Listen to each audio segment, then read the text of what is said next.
এবার ইসরায়েলের সামরিক অবস্থানে ভয়াবহ হামলা চালিয়েছে হিজবুল্লাহ, 15 জন সেনা হতাহত।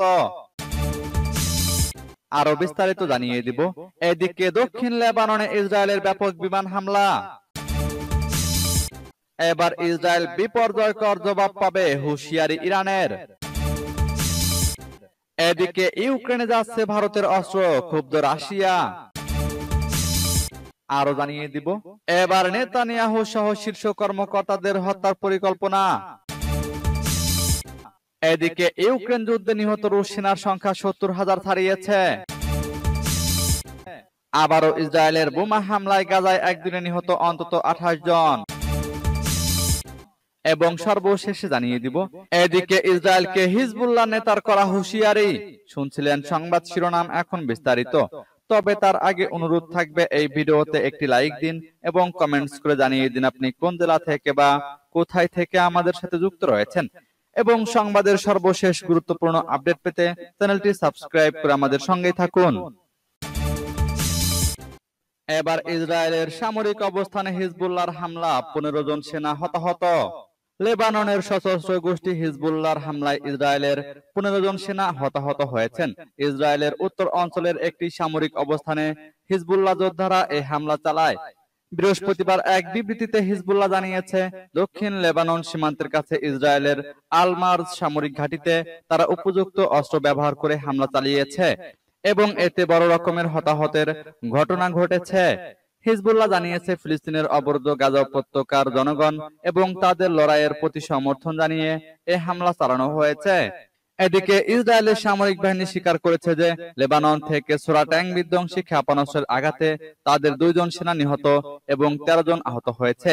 সম্প্রতি লেবানন জুড়ে ইসরায়েলের সন্ত্রাসী হামলায় অন্তত 30 জন নিহত এবং 3,000-এর বেশি মানুষ আহত হওয়ার পর হিজবুল্লাহর পক্ষ থেকে এই হামলা চালানো হলো। অবশ্য গত বছরের 7 অক্টোবর থেকে গাজার উপর ইসরায়েল স্থল আগ্রাসন শুরু করার পর থেকে লেবাননের সশস্ত্র যোদ্ধারা নিয়মিতভাবেই ইসরায়েলের ভেতরে হামলা চালিয়ে আসছে। ইসরায়েলি আগ্রাসন বন্ধ না হওয়া পর্যন্ত হিজবুল্লাহ তাদের হামলা অব্যাহত রাখবে বলেও প্রতিশ্রুতি ব্যক্ত করেছে সশস্ত্র গোষ্ঠীটি। সূত্র মেহের নিউজের।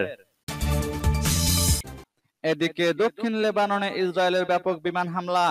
দক্ষিণ লেবাননে বৃহস্পতিবার ব্যাপক বিমান হামলা চালিয়েছে ইসরায়েল। এই পরিস্থিতিতে মধ্যপ্রাচ্যে পূর্ণমাত্রা যুদ্ধ ছড়িয়ে পড়ার সংখ্যা আরো বেড়েছে। লেবাননের জাতীয় সংবাদ সংস্থার তথ্য মতে বৃহস্পতিবার জেজিন শহরের মাহমুদি, কাসর আল আরশ ও বিরকেট জাব্বুর এলাকায় নির্দিষ্ট লক্ষ্যবস্তুতে বিমান হামলা চালিয়েছে ইসরায়েলের যুদ্ধ বিমান। লেবাননের নিরাপত্তা বাহিনীর নাম প্রকাশ অনিচ্ছুক 3টি সূত্র বার্তা সংস্থা রয়টার্সকে জানায়, গত বছরের অক্টোবরে গাজা যুদ্ধ শুরু হওয়ার পর বৃহস্পতিবারই লেবাননে সবচেয়ে বেশি বিমান হামলা চালিয়েছে ইসরায়েল। ইসরায়েলের সামরিক বাহিনী জানায়, দেশটির বিমান বাহিনী লেবাননে প্রায় 100টি রকেট লঞ্চার ও অন্যান্য অবকাঠামোতে হামলা চালিয়েছে। এসব হামলায় হতাহতের তথ্য তাৎক্ষণিকভাবে নিশ্চিত হওয়া যায়নি। ইসরায়েলি প্রতিরক্ষা মন্ত্রী ইয়োব গ্যালান্ট বৃহস্পতিবার এক সংবাদ সম্মেলনে হিজবুল্লাহকে চড়া মূল্য দিতে হবে বলে হুঁশিয়ারি দেন। তিনি বলেন, আমাদের সামরিক কার্যক্রমের ফলাফল অব্যাহত থাকবে। এবার ইসরায়েল বিপর্যয়কর জবাব পাবে, হুঁশিয়ারি ইরানের। লেবাননে পেজার ও ওয়াকিটকি দিয়ে ইসরায়েল যে হামলা চালিয়েছে সেটির বিপর্যয়কর জবাব দেওয়া হবে বলে হুঁশিয়ারি দিয়েছেন ইরানের চৌকস ইসলামিক বিপ্লবী গার্ডের প্রধান কমান্ডার হুসেইন সালামি। বৃহস্পতিবার লেবাননের সশস্ত্র গোষ্ঠী হিজবুল্লাহর প্রধান নেতা হাসান নাসরুল্লাহর কাছে চিঠি পাঠান তিনি। এতে বিপ্লবী গার্ডের কমান্ডার জানিয়েছেন, মধ্যপ্রাচ্যের ইরানের প্রতিরোধ বাহিনীর কাছ থেকে খুব শিগগিরই কঠোর জবাব পাবে ইসরায়েল। চিঠিতে হুসেইন সালামি বলেছেন, পেজার ওয়াকিটকিতে বিস্ফোরণ ঘটিয়ে লেবাননের নারী, পুরুষ ও শিশুদের উপর হামলা চালিয়ে ইসরায়েল নতুন কিছু পাবে না। তিনি আরো বলেছেন, এই ধরনের সন্ত্রাসী হামলা নিঃসন্দেহে ইহুদিবাদী সরকারের কাজ। তারা হতাশা ও ধারাবাহিক ব্যর্থতা থেকে এটি করেছে। এদিকে ইউক্রেনে যাচ্ছে ভারতের অস্ত্র, ক্ষুব্ধ রাশিয়া। রাশিয়া ইউক্রেন যুদ্ধের তীব্রতা অনেক কমেছে, এখনো চলছে আক্রমণ পাল্টা আক্রমণ। তা নিয়ে প্রতিবাদ কমেনি, অভিযোগ পাল্টা অভিযোগ থামেনি, বন্ধু শত্রু সমীকরণও এখনো সতেজ। ভারত কি ইউক্রেনের বন্ধু? নিশ্চয়ই তাই। তবে ভারত তো আবারও রাশিয়ারও বন্ধু। কিন্তু এই যুদ্ধমান দেশের সঙ্গে ভারতের সমীকরণ যেমনই হোক, সম্প্রতি জানা গেছে ইউক্রেনে অস্ত্র পাঠাচ্ছে ভারত, তবে সরাসরি নয়। ভারতীয় অস্ত্র প্রস্তুতকারকদের বিক্রি করা আর্টিলারি শেলগুলো ইউরোপীয় গ্রাহকরা ইউক্রেনে পাঠাচ্ছে, আর এভাবে ভারতে নির্মিত অস্ত্র পৌঁছে যাচ্ছে ইউক্রেনে। বিষয়টা প্রকাশ্যে এলে এই ব্যাপারে মস্কো প্রতিবাদ জানায়, কিন্তু নয়াদিল্লি এই অস্ত্র বাণিজ্য বন্ধে কোনো পদক্ষেপ গ্রহণ করতে চায়নি। বৃহস্পতিবার 11 জন ভারতীয় ও ইউরোপীয় সরকার এবং প্রতিরক্ষা শিল্পের কর্মকর্তাদের বরাত দিয়ে এ তথ্য জানিয়েছে এক আন্তর্জাতিক সংবাদ মাধ্যম। রাশিয়ার বিরুদ্ধে ইউক্রেনের প্রতিরক্ষা সমর্থন করার জন্য গোলাবারুদ স্থানান্তর এক বছরেরও বেশি সময় ধরে হয়েছে। ভারতীয় অস্ত্র রপ্তানি বিধান অনুযায়ী ঘোষিত ক্রেতার কাছে অস্ত্র তৃতীয় পক্ষের কাছে বিক্রি বা হস্তান্তর করতে পারে না। এ ধরনের অননুমোদিত স্থানান্তর ঘটলে ভবিষ্যতে বিক্রি বন্ধ হওয়ার ঝুঁকি রয়েছে। এবার নেতানিয়াহু সহ শীর্ষ কর্মকর্তাদের হত্যার পরিকল্পনা। ইসরায়েলের প্রধানমন্ত্রী বেনিয়ামিন নেতানিয়াহু ও অন্যান্য শীর্ষ কর্মকর্তাদের হত্যার পরিকল্পনা দেয় ইসরায়েলি এক নাগরিককে গ্রেপ্তার করা হয়েছে। জানা গেছে, ইরানের কৌশলে পা দিয়ে অভিযুক্ত ব্যক্তি নেতানিয়াহুকে হত্যার জন্য তেহরান থেকে তাকে অর্থ দেওয়া হয়েছিল। খবর বিবিসির। ইসরায়েলের নিরাপত্তা বাহিনী এ তথ্য জানিয়েছে। ইসরায়েলি পুলিশ এবং স্থানীয় গোয়েন্দা বাহিনী জানিয়েছে, গ্রেপ্তারকৃত ব্যক্তি চোরা কারবারের সঙ্গে যুক্ত ছিলেন, তবে নাম পরিচয় প্রকাশ করা হয়নি। বলা হয়েছে, ওই ব্যক্তি একজন ব্যবসায়ী এবং তিনি তুরস্কে বসবাস করতেন। সেখান থেকেই তিনি ইরানে গিয়েছিলেন। রয়টার্সের প্রতিবেদনে বলা হয়েছে, ওই ব্যক্তি প্রধানমন্ত্রী নেতানিয়াহু, প্রতিরক্ষামন্ত্রী ইয়োব গ্যালান্ট এবং ডোমেস্টিক গোয়েন্দা সংস্থা শিনবেটের প্রধানকে হত্যার পরিকল্পনা করে। শিনবেট দাবি করেছে, তুরস্কে দীর্ঘদিন বসবাস করা ইসরায়েলি এক ব্যবসায়ীকে কাজে লাগিয়ে এই হত্যা পরিকল্পনা করা হয়েছিল। ওই ব্যবসায়ী ইরানি ও তুর্কি লোকদের সঙ্গে চেনা জানা আছে। পরিকল্পনাটি কার্যকর করার জন্য গত এপ্রিলে তুর্কি নাগরিক আন্দ্রেই ফারুক আসলান ও গুনেইদ আসলান আর্থিক লেনদেনের জন্য ইসরায়েলি ওই ব্যবসায়ীর সঙ্গে যোগাযোগ করেন।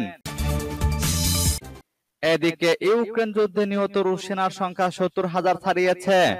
ইউক্রেন যুদ্ধে রাশিয়ার হয়ে লড়াই করা সেনা ও বেসামরিক ব্যক্তিদের মধ্যে এখন পর্যন্ত 70,000-এর বেশি নিহত হয়েছেন।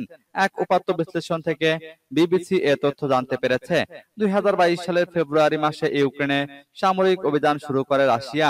এ যুদ্ধে রাশিয়ার হয়ে অংশ নিচ্ছেন দেশটির সামরিক বাহিনীতে যোগ দেওয়া অনেক স্বেচ্ছাসেবী বেসামরিক নাগরিকও। ফলে নিহত রুশ সেনার সংখ্যা এতটা বেড়ে গেছে বলে মনে করা হচ্ছে।